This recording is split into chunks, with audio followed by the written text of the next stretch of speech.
Buen día, Ernesto. Muchas gracias por recibirnos aquí en Hotel Morales, un bello recinto en el que te has hospedado en tu visita a Guadalajara. Cuéntanos un poco de cómo ha sido tu experiencia en esta ciudad y qué te ha traído a tierras tapatías. Pues la experiencia ha sido muy grata, apenas he estado 3 días, pero muy bien aprovechados. El primer día me di un paseo por lo que es el centro, que es muy bonito. La verdad es que la experiencia de estar aquí, pues, en esta especie como de gira filosófica por México, pues es bastante singular, porque yo nunca había venido al país y se me hace una especie de mezcla muy extraña y particular entre España y Estados Unidos. Yo creo que la zona esta en la que está precisamente el Hospicio Cabañas, la fuente de Quetzalcóatl y demás, es una mezcla un poco rara entre, podríamos decir así, Salamanca y Chicago, o Salamanca y Detroit, ¿no? Entonces, junto con, por ejemplo, el gran mercado que está al lado, ¿no? que es prácticamente un mercado, podríamos decirlo así, árabe, un mercado más propio de Marrakech que de lo que yo pensaba que era México, ¿no? En ese sentido, pues la verdad es que Guadalajara, de las ciudades que he estado visitando, bueno, esto a lo mejor habría que hacerlo como un pequeño apunte. Yo estoy aquí en Guadalajara principalmente en una estancia de apenas 3 días, dentro de una gira filosófica en la que voy a estar circulando por 10 ciudades de México, 42 días, y ya he estado en León, en Morelia. Mañana, hoy esta misma tarde, parto para Aguascalientes.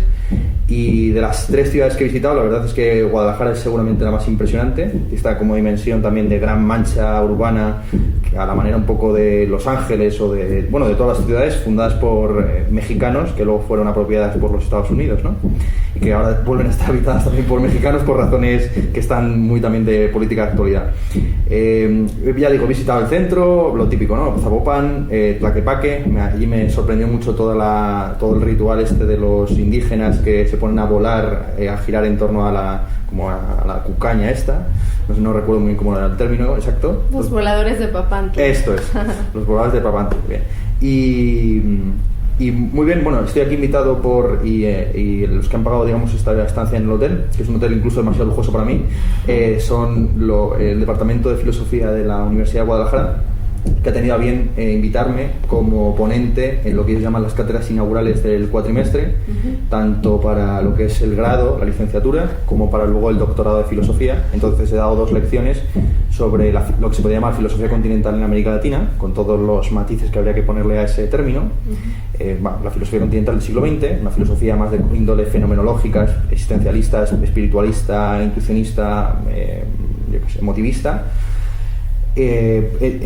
dividida en dos cursos. Así que bueno, una grata experiencia y ojalá podamos volver. De hecho, ya tengo acordado, y perdón por alargarme mucho en esta primera pregunta, ya tengo acordado con el Departamento de Filosofía la posibilidad de regresar en este noviembre, justo coincidiendo con la Feria del Libro aquí en Guadalajara, que tengo entendido, yo la conozco de haber oído y leído mil maravillas de ella, y precisamente como este año la región invitada es Madrid, y da la casualidad que el departamento quiere organizar una serie de mesas redondas sobre el tema de antiespecismo y ecologismo y animalismo, que son temas que yo he trabajado bastante, pues es blanco en botella, ¿no? Entonces seguramente regrese por aquí con mucho gusto. ¿Qué tal te fue en estas 2 conferencias que dictaste en la Universidad de Guadalajara, en Cux y en Cux Belénes, martes y miércoles? Exacto, pues me fue muy bien, me fue bastante multitudinario, y el público fue muy receptivo. La verdad, pues aquí hay un sentido del humor bastante particular, entonces yo, que también soy un poco amante de cierto humor negro, pues hice un par de bromas, porque claro, una de las cosas que es inaplicable al caso latinoamericano es la historiografía que se suele aplicar al siglo XX, ¿no? Eric Hobsbawm habla de un corto siglo XX, refiriéndose a un siglo que comienza con la Primera Guerra Mundial en 1914-18, que termina con la caída del muro de Berlín en 1989. Y dice, claro, eso no tiene ni pies ni cabeza para el caso latinoamericano, en el que se podría hablar de un largo siglo XX que empieza con la guerra hispano-estadounidense de 1898, la pérdida de las últimas colonias de España, Cuba, Filipinas y Guam.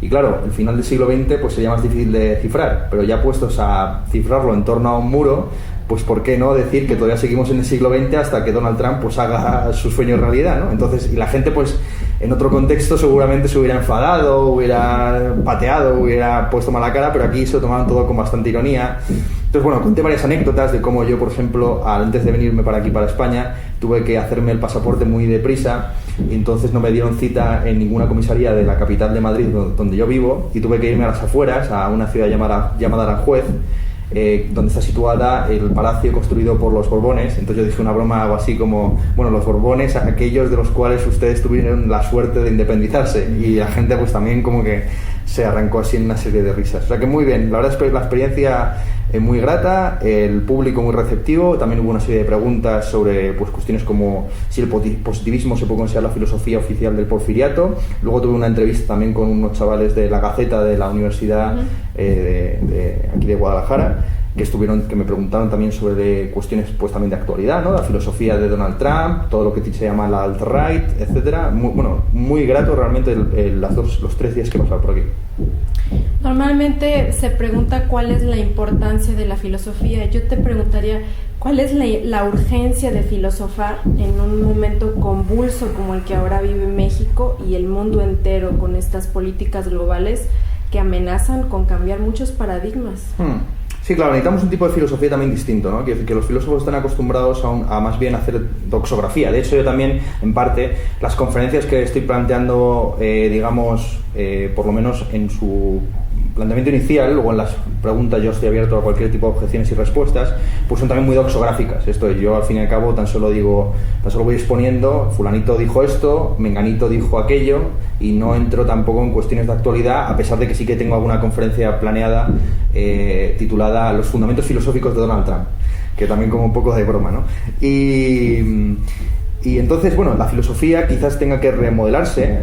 Los planteamientos típicos de los filósofos, por así decir, gremiales, pues consiste en convertirse en especialistas, en doxógrafos o en comentaristas de algún filósofo principalmente europeo o estadounidense, y convertirse aquí en España o en México, donde sea, en sucursalistas, en una especie como de enviados o de San Pablos, de mensajeros de esa palabra, pues ya sea de Heidegger, de Hegel, de Kant, de quien sea, ¿no? Entonces yo creo que frente a esa visión de la filosofía como un periodo magnífico y glorioso, clausurado, ¿no? Por ejemplo, en España es muy raro que un estudiante de filosofía se llame a sí mismo filósofo, porque la visión que tiene a lo mejor la sociedad sobre los filósofos son estatuas de mármol, ¿no? Quiero decir, son pues una cosa que la gente se pregunta, bueno, pero hay filosofía en el presente, ¿quiénes son los filósofos más importantes del presente?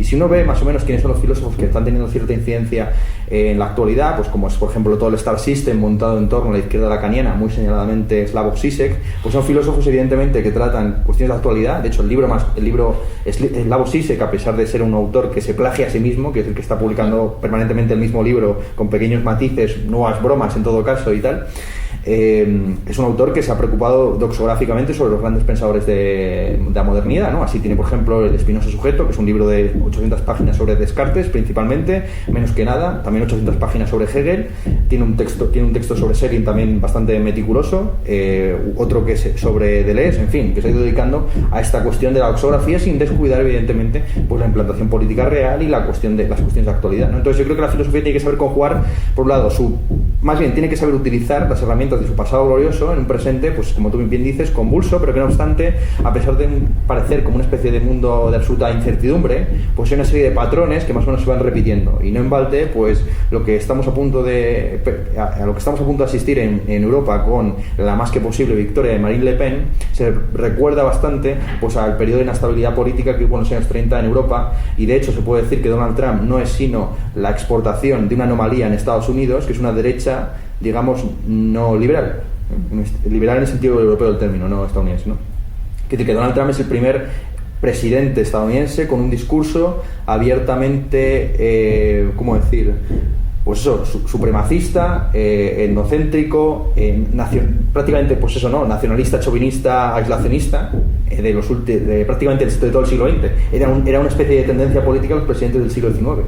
Entonces, no se comprende, evidentemente, Donald Trump sin hacer un estudio más detallado de lo que fueron los presidentes estadounidenses del siglo XIX, que muchos de ellos son muy desconocidos y prácticamente a ninguno le suena, salvo los que ya intervinieron en la Primera Guerra Mundial. Y es un Estados Unidos distinto al que estamos habituados a conocer, ¿no? Sí.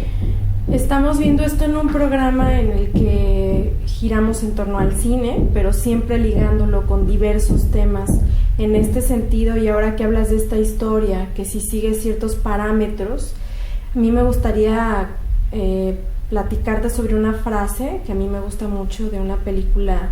Es una película de terror que dice "History doesn't repeat itself, it rhymes", y lo tradujeron como "la historia nunca se repite, rima". ¿Qué te gustaría comentarme sobre esto? Bueno, claro, hay muchas frases al respecto, ¿no? Primero como farsa y después como tragedia, ¿no? De Marx.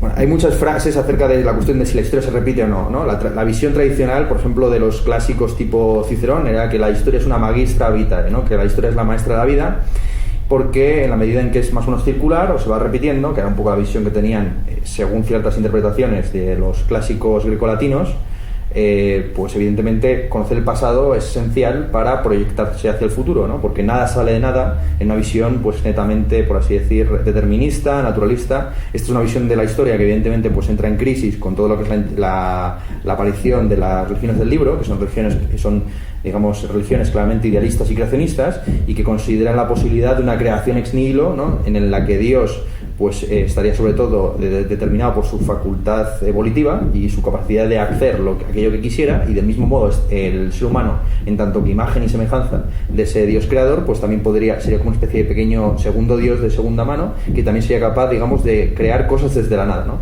De ahí pues toda la teoría del genio creador, que eso se articula artísticamente pues en lo que es el romanticismo y políticamente en las revoluciones atlánticas, pero también evidentemente en la ideología del empresario, que tiene una idea genial y que es capaz como de crear de la nada pues toda una serie de necesidades y artilugios para satisfacerlas, ¿no? Es el ejemplo casi paradigmático un poco de Steve Jobs precedido por Ford, ¿no? Total, que yo lo único que diría es que hay que tener una posición más o menos intermedia entre estas dos visiones, la visión creacionista, idealista, romántica, pero también en parte muy ligada al mundo empresarial, ¿no? De la creación genial, etcétera. Y combinarla con la otra visión, ¿no? La visión más determinista, circularista histórica y demás, entendiendo que evidentemente pues hay siempre paralelismos, pero que el presente evidentemente se articula genealógicamente respecto del pasado, pero que hay elementos arquetípicamente novedosos, ¿no? Por ejemplo, en el caso de Donald Trump, pues evidentemente todo lo que tiene que ver con las redes sociales, internet, etcétera, ¿no? Entonces, yo no soy muy dado realmente a comentario aforístico, entonces me ha parecido, quiero decir que la historia no se repite, sino que rima, pues sí, evidentemente las palabras riman entre sí precisamente en la medida que son distintas, pero tienen ciertos elementos en común. Quiero decir que rimar una palabra consigo misma pues es la peor, es un poeta de primeros versos, es un poeta que apenas ha hecho oficio, ¿no? Entonces la buena rima, por así decir, es aquella que utilizando palabras sabidas es capaz de articular algo nuevo, ¿no? Y eso es lo que va determinado también el discurso histórico. Tus temas de investigación son muy vastos, y algo que ya mencionaste es este interés por el especismo, ¿no? Y por todo lo que conlleva incluso esta postura que nos tiene en la situación actual de considerarnos como especie superior a el resto de especies que habitan el planeta.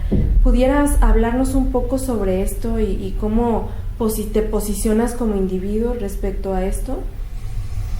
Bien, yo creo que realmente las grandes líneas políticas de actualidad hace tiempo que dejaron de ser los marcos analíticos, o lo que llamaba Sartre, ¿no? El horizonte insuperable de nuestro tiempo ya no es ni mucho menos el marxismo, pero tampoco creo que sea el liberalismo, sino evidentemente pues una serie de nuevos movimientos políticos que se articularon en torno al año 68 y que se han ido matizando en estos 50 años, prácticamente medio siglo que ha pasado desde entonces, ¿no?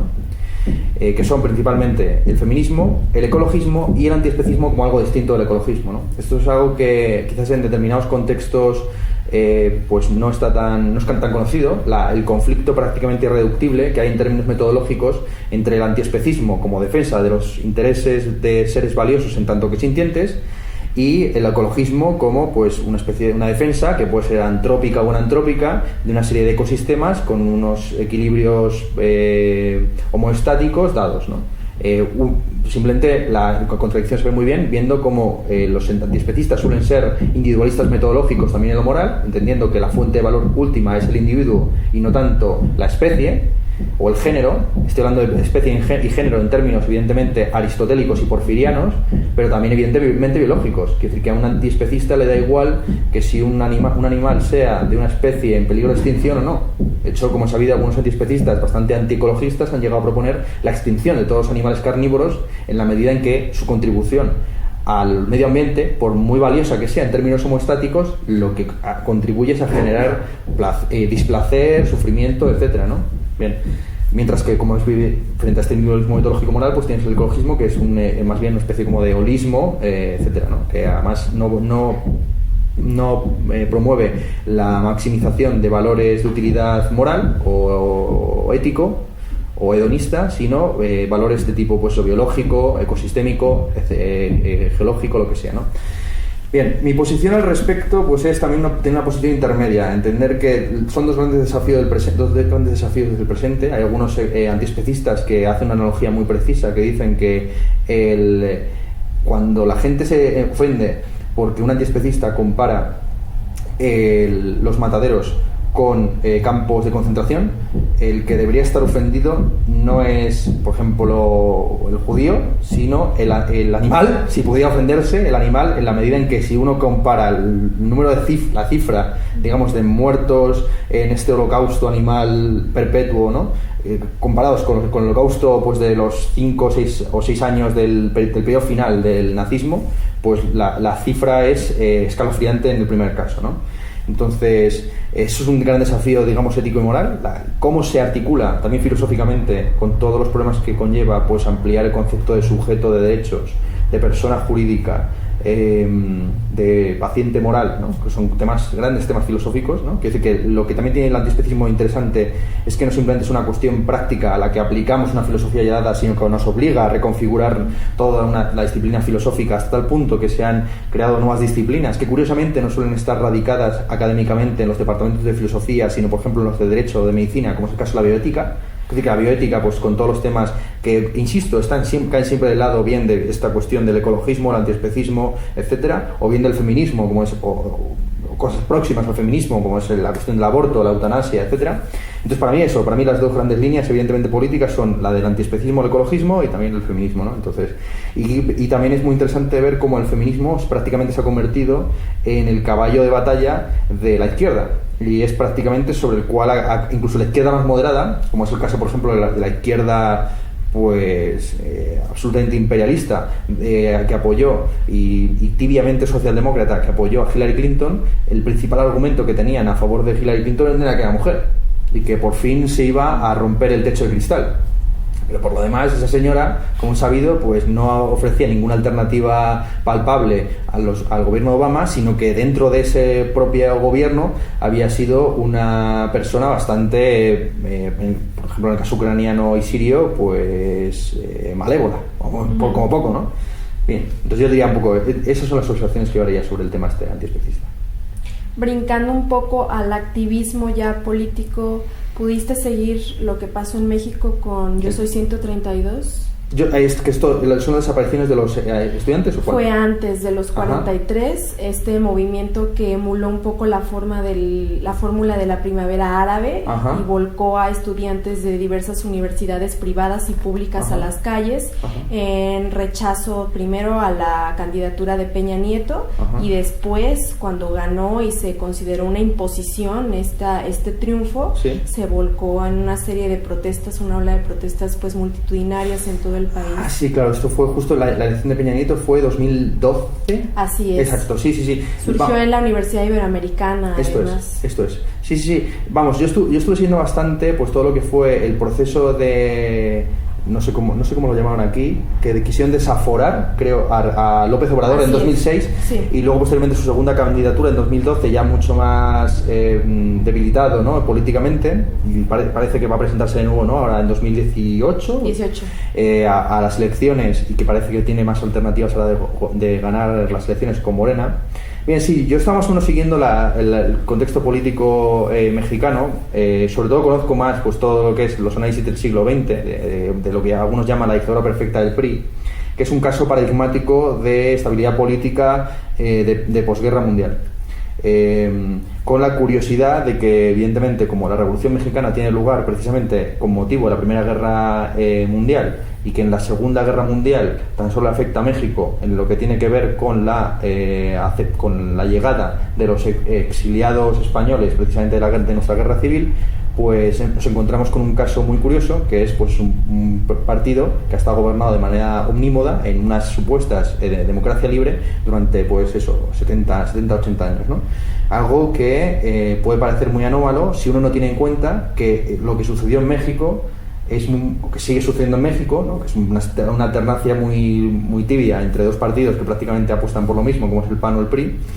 Por mucho que el PAN originalmente pues se articulara precisamente contra Lázaro Cárdenas, ¿no? Quiero decir que era un partido antipriista en un primer momento, aunque evidentemente la evolución del PRI desde una especie como de posicionamientos nacional populares hasta el liberalismo ya de los años 80, los partidos años 82 en adelante, pues ha cambiado también el partido internamente. Digo, no se explica estos 80 años de dictadura perfecta, que lo llamaba pues Octavio Paz y compañía, sin también estudiar casos como por ejemplo la democracia cristiana en Italia. Estuvo gobernando durante un montón de tiempo, como he sabido también, apoyada por determinadas actividades ilegales e insurgentes de la CIA, y también el caso, por ejemplo, de la hegemonía que tuvo el Partido Nacional Liberal, si no recuerdo mal que se llama así, en Japón, ¿no? Entonces, es curioso ver cómo, por así decirlo, o el propio franquismo, 40 años de franquismo que tuvimos nosotros, no se contempla, como decir, México sufrió durante el siglo XX una estabilidad política que tan solo tuvieron los perdedores de la Segunda Guerra Mundial. Italia, Japón, Alemania a su manera, que decir, en Alemania evidentemente pues había una alternancia política entre la socialdemocracia y la democracia cristiana, pero bajo la idea de que había varios partidos que estaban ilegalizados. Quiero decir, el Partido Comunista estaba ilegalizado y evidentemente el Partido Nazi estaba ilegalizado. Quiero decir que también el conjunto de lo posible políticamente en la República Federal Alemana era muy limitado, ¿no? Bien, entonces, no se puede entender, digamos, yo por lo menos desde un punto de vista institucional, ¿no? Aunque tú me estés preguntando más bien por los movimientos sociales, no se puede entender las posibilidades de cambio real en México sin tener en cuenta pues esto que estamos diciendo, ¿no? Y cómo puede que ese orden de la guerra, típicamente de la Guerra Fría, ¿no? En el que se busca la estabilidad democrática, y en caso de que no se obtenga la estabilidad democrática porque hay partidos, por ejemplo, como el caso de Allende, que llegan al gobierno, se apuesta por la alternativa dictatorial, ¿ven? Pues este contexto, que es de la Guerra Fría, parece que está llegando al final, a su fin precisamente ahora. Que una de las cosas que Donald Trump, no sé si para bien o para mal, está plantando sobre la mesa es la disolución de la OTAN, la disolución de la alianza táctica política y la orientación, digamos, imperialista de Estados Unidos desde un punto de vista económico hacia Sudamérica, y desde un punto de vista militar hacia Rusia. Parece que está orientándolo todo hacia Asia, ¿no? Quiere decir que ahora todo parece articularse más bien en los conflictos que tienen que ver con el Pacífico. Entonces, claro, yo no sé hasta qué punto esto va a suponer un contexto de oportunidades políticas o no. Lo que se ha visto, evidentemente, es que los conflictos o tensiones, que todavía son muy suaves, entre el imperio realmente existente, que es Estados Unidos, y el aparente imperio emergente, que es China, ha generado las condiciones de posibilidad económicas para lo que ha sido el llamado socialismo del siglo XXI, cuya base, pues evidentemente son movimientos como el que tú me estás comentando, ¿no? Soy 136, ¿no? 32. Soy 132, o todo, por ejemplo, lo que fueron las movilizaciones contra la privatización del agua en Bolivia, el Caracazo, etcétera. Todos estos movimientos, evidentemente, los articulan en la presidencia de Hugo Chávez, Evo Morales. Sin eso no hay lo antes, sin esos movimientos sociales no hay lo posterior, ¿no? De un modo que en España, por ejemplo, pues sin los indignados no hay Podemos, por mucho que Podemos tenga luego sus limitaciones y demás, ¿no? Entonces, insisto, las tensiones entre Estados Unidos y China ha hecho, por ejemplo, que China sea el segundo socio comercial más importante de Cuba después de Venezuela, y que en todo lo que es la franja del Pacífico, Chile, Ecuador, etcétera, Perú, el principal socio comercial prácticamente, o el segundo socio comercial en ocasiones por delante de Estados Unidos y evidentemente de España, empieza a ser China, con unas posibilidades económicas y de margen de presupuestos totales muy grande. El problema con México es que no supo articularse, y ya cierro la respuesta, no supo articularse en esa especie como de década milagrosa de la izquierda en Latinoamérica, ¿no? 2006-2016 fue una especie como de decenio en el que tenías o bien como una especie de liberalismo de izquierdas tipo Kirchner o Lula en Brasil, y una especie de nuevo socialismo del siglo XXI con Bolivia, Ecuador y Venezuela, ¿no? Entonces, claro, la muerte de Fidel Castro este último año, de manera simbólica, yo creo que sella el fin de ese ciclo. Entonces ahora lo que estamos viendo es si México va a sorprender de nuevo digamos, al mundo entero, precisamente yendo a contrapelo de lo que es la tendencia histórica. Es decir, que en medio, por así decir, de un momento de calma chicha político de izquierdas en la América Latina, como era la década de 1910, nos encontramos con que México lleva a cabo su gran revolución, que es inédita en el continente. Es decir, que también es un país muy curioso porque en él aparentemente no se han dado dictaduras del tipo que se han dado, por ejemplo, en el Cono Sur, que son míticas, ¿no? Prácticamente todo el siglo XX argentino está marcado por diversos golpes de Estado, dictaduras comisariadas, etcétera. Pero sin embargo, México, curiosamente, pues es un país que, por así decir, se ha refundido 3 o 4 veces. Entonces tienes la independencia, la segunda independencia respecto de Maximiliano I de Habsburgo, luego la revolución. Entonces, y es muy curioso, para un español es absolutamente inédito el hecho de que, por ejemplo, en este país haya ciudades y regiones enteras denominadas con nombres de políticos. En los billetes están las caras de los principales artistas del país. Nosotros en la Unión Europea tenemos edificios, pero edificios además que no son históricos, no es la Torre Eiffel ni nada por el estilo, sino que son los edificios estos nuevos, cutres y asépticos de Estrasburgo. Lamentable, claro. Entonces México tiene, al mismo tiempo, México tiene todo un pasado glorioso de tipo revolucionario que puede servir como, evidentemente, prospección política hacia el futuro. Entonces yo, la verdad, como digo, o sea, el caso este de 132 no lo he seguido tanto, he seguido mucho más pues todo lo que fueron las movilizaciones con el tema de los desaparecidos jóvenes y tal. Hombre, lo que hemos asistido en la guerra contra el narco es, al fin y al cabo, una guerra civil larvada. Esto es así, ¿no? Y cualquiera que diga lo contrario, pues se equivoca, ¿no? Y además una guerra civil en la que, como hemos sabido, pues el partido en el gobierno estaba posicionado a favor de un determinado cártel, ¿no? Entonces, cuando había gente que decía, bueno, ¿por qué no solucionamos el problema de la droga unificando todos los cárteles en uno? Lo que no sabe es que el Estado funciona como una banda de mafiosos con una bandera. La única diferencia es que hay una bandera y aparentemente una constitución que tiene que respetar, pero por lo demás, pues también los cárteles tienen su propio código ético, el que sea, ¿no? No está escrito, pero por ahí va. ¿Qué te gustaría dejar dicho aquí en Guadalajara en este febrero de 2017 de cara además a esta gira filosófica que tú continúas y con esta posibilidad de volver a Feria Internacional del Libro? Pues nada, que es un placer. No tengo más palabras que esas, la verdad que ha sido un gusto y hasta la próxima. Muchas gracias, Ernesto. Gracias a ti, Inés.